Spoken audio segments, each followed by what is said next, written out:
नमस्कार, आप देख रहे हैं न्यूज़ प्लस 21। मैं हूं आपके साथ ललिता चक्रधारी।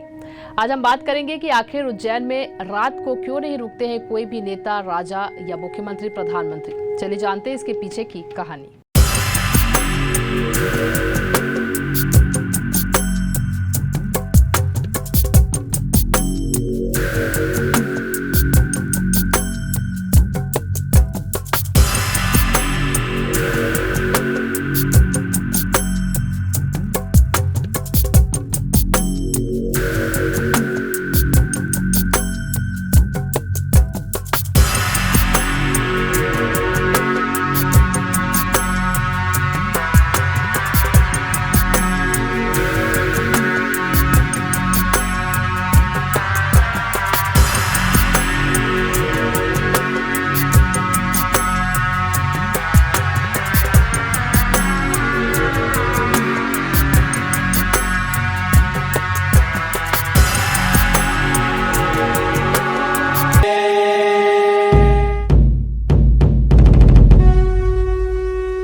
देवों के देव महादेव उज्जैन स्थित महाकालेश्वर मंदिर में साक्षात विराजमान है और सभी ज्योतिर्लिंगों में से सिर्फ महाकाल ज्योतिर्लिंग ही ऐसी है जिसका मुख दक्षिण दिशा में स्थित है।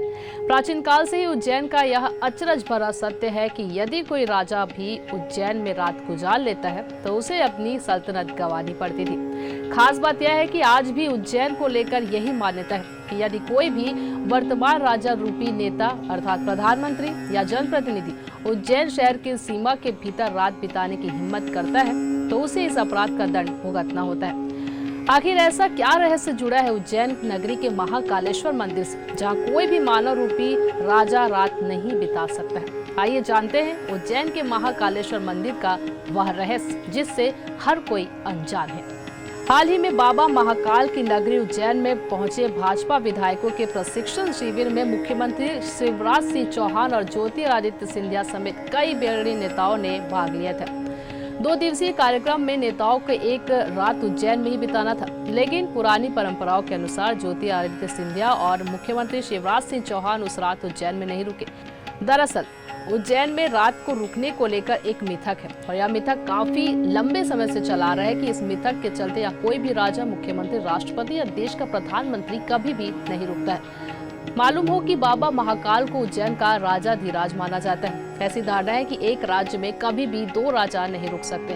अगर कोई रुक भी जाता है तो उसे खामियाजा भुगतना पड़ता है और आज भी इस परंपरा को लोग निभा रहे हैं। वर्तमान में ही कुछ ऐसी घटनाएं हुई हैं जिसे लोग इस मिथक से जोड़कर देखते हैं। कहा जाता है कि राजा महाराज युग की समाप्ति के बाद यानी आजादी के बाद जब देश के चौथे प्रधानमंत्री मोरारजी देसाई महाकालेश्वर के दर्शन करने पहुंचे और उज्जैन में एक रात रुके तो उनकी सरकार अगले ही दिन गिर गई। इसके अलावा कर्नाटक के सीएम वाईएस येदियुरप्पा भी एक बार उज्जैन में रात को रुके थे, तब 20 दिनों के अंदर ही उन्हें इस्तीफा देना पड़ा था। वर्तमान में सिंधिया राजघराने को लेकर कहा जाता है कि राजा विक्रमादित्य के बाद इस घराने से कोई भी राजा रात को उज्जैन में नहीं रुका है और जो भी पहले रुके वे अपनी आपबीती कहने के लिए जीवित नहीं रहे। वहीं वर्तमान में सिंधिया राजघराने के राजा ज्योतिरादित्य सिंधिया भी उज्जैन में रात को नहीं रुकते हैं और साथ ही मुख्यमंत्री शिवराज सिंह चौहान भी यहाँ नहीं रुकते हैं। सिंहस्थ के दौरान वो दिन में उज्जैन में होते हैं और रात होते ही भोपाल लौट आते हैं। मंदिर से जुड़े रहस्य और सिंहासन बत्तीसी के अनुसार राजा भोज के समय से ही कोई भी राजा उज्जैन में रात्रि निवास नहीं करता है। चलिए अब जानते हैं इस मंदिर की संरचना के बारे में कि आखिर कैसी है इस मंदिर की बनावट। भगवान शिव के 12 ज्योतिर्लिंगों में से एक उज्जैन के महाकालेश्वर मंदिर में दक्षिण मुखी ज्योतिर्लिंग के रूप में शिव विराजमान है। मंदिर के 3 भाग हैं, जहां सबसे नीचे ज्योतिर्लिंग है। भगवान शिव के साथ यहां माता पार्वती, गणेश और कार्तिकेय विराजमान है। बीच वाले हिस्से में ओमकारेश्वर मंदिर और सबसे ऊपर नागचंद्रेश्वर मंदिर स्थित है। बता दें कि भगवान शिव का यह एकमात्र मंदिर है जहां भस्म आरती की जाती है और इसे देखने के लिए दुनिया भर के लाखों पर्यटक आते हैं। मान्यताओं के अनुसार उज्जैन में महाकाल के प्रकट होने और मंदिर की स्थापना से जुड़ी एक कहानी है। इस कहानी के अनुसार दूषण नामक असुर से उज्जैन निवासियों को रक्षा करने के लिए भगवान शिव महाकाल के रूप में प्रकट हुए थे।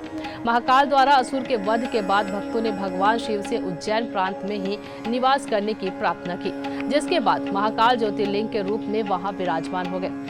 वर्तमान मंदिर को राणा जीराव शिंदे ने 1736 में बनवाया था। इसके बाद श्रीनाथ महाराज महाजी शिंदे और महारानी बायजाबाई शिंदे ने इस मंदिर में कई बदलाव किए और समय समय पर मरम्मत भी करवाई थी।